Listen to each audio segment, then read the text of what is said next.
Baik, terima kasih kesempatan yang telah diberikan kepada saya untuk menjelaskan 4 keterampilan berbahasa khususnya di pembelajaran IPA. Sebelumnya, nama saya Regius Barugu, kelas A, program studi Pendidikan Bahasa dan Sastra Indonesia, semester 5. Baik, langsung saja keempat keterampilan berbahasa ini. Yang pertama, keterampilan menyimak.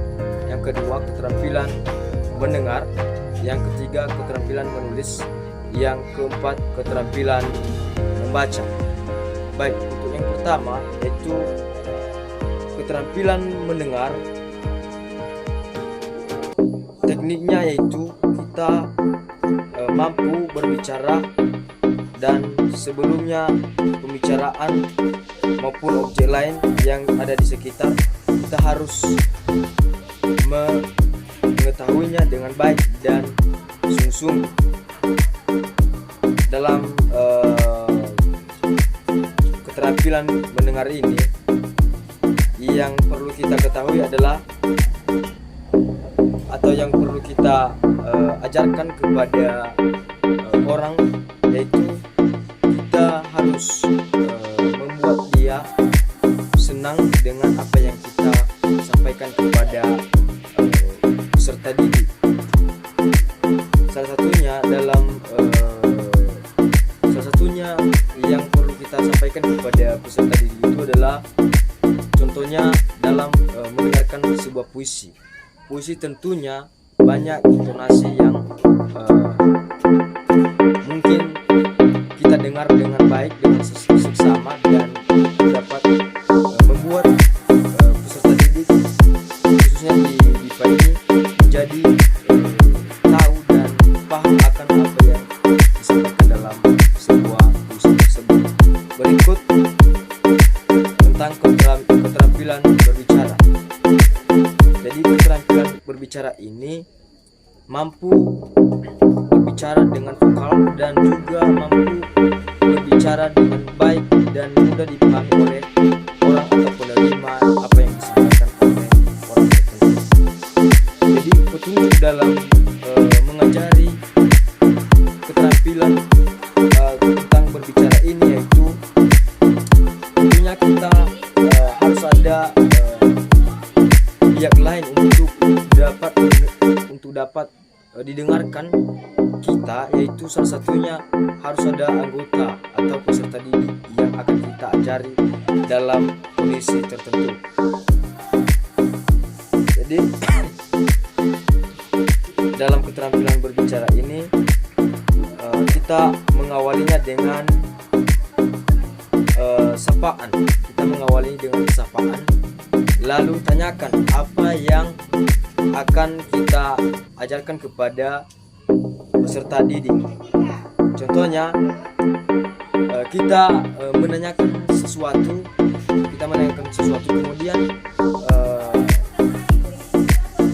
orang yang mendengarkan kita tentunya dia dapat menjawab dengan baik juga. Yaitu contohnya,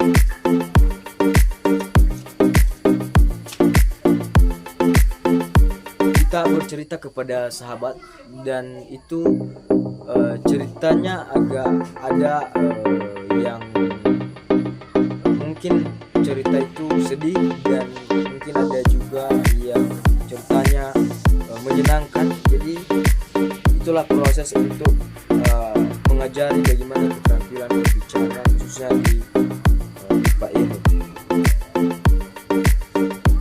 Selanjutnya kita menanyakan apakah dia sudah makan, kemudian apakah dia dari mana. Jadi petunjuk yang harus kita lakukan di situ adalah kita memberikan sebuah media kepadanya, agar media tersebut juga dijawabnya dengan paham dan mengerti apa yang dimuat di dalam media tersebut. Oke, kemudian keterampilan membaca. Keterampilan membaca ini merupakan proses untuk mengetahui dan memahami proses untuk mengetahui dan memahami apa yang dibacakan, dan kemudian hasil yang dibacakan itu akan menjadi keterampilan untuk dipahami dan dimengerti yang ada dalam sebuah bacaan. Jadi bacaan yang akan atau yang harus kita lakukan kepada peserta didik untuk mereka ketahui itu dapat kita buat mereka dalam sebuah teks, yaitu kita memuatkan suatu atau sebuah pertanyaan. Misalnya kita menanyakan, apakah kamu sering belajar setiap malam? Kemudian, apakah kamu sering menulis setiap hari atau setiap datang ke sekolah? Jadi di situ juga kita harus memberikan jawaban dalam bentuk teks. Teks itu nanti dibacakan dan di situ juga ada jawaban yang sesuai dengan pertanyaan kita. Jadi bukan hanya kita membuat juga sebuah teks, namun dapat juga kita melakukan teknik lain dengan cara memberikan sebuah cerita dalam bacaan. Dengan cerita itu atau melalui cerita itu, maka peserta didik mengerti dan dapat membaca dengan baik dan lancar. Kenapa? Karena ketika sering belajar membaca, tentunya peserta didik dapat melatih bagaimana kelancaran membacanya pada saat itu. Kemudian keterampilan menulis. Keterampilan menulis ini tentunya harus ada juga dalam proses pembelajaran BIPA. Kenapa?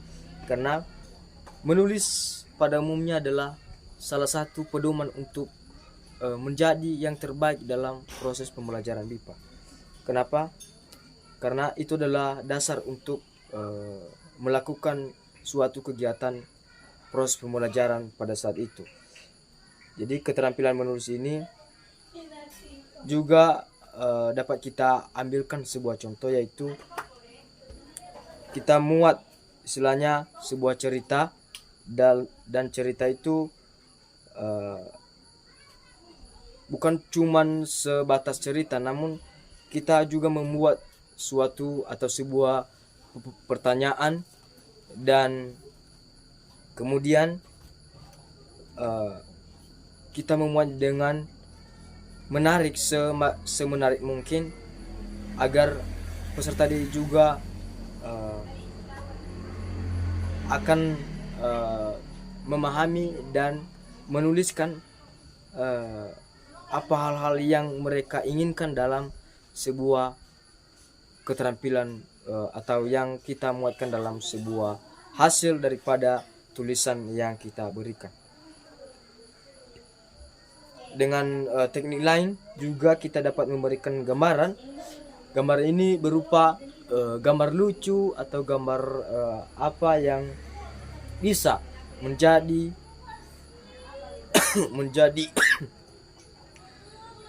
dasar untuk peserta didik belajar dengan baik dan bisa menerima pembelajaran juga dengan baik dan mengerti. Kenapa? Karena anak-anak peserta didik juga butuh bagaimana lelucon dalam pembelajaran sesungguhnya. Itu juga dapat menjadi semangat dan motivasi mereka dalam proses pembelajaran. Jadi mungkin itu saja yang bisa saya sampaikan dalam kegiatan 4 keterampilan berbahasa ini. Kurang lebih yang saya sampaikan, atas perhatian saya ucapkan terima kasih. Yahoo.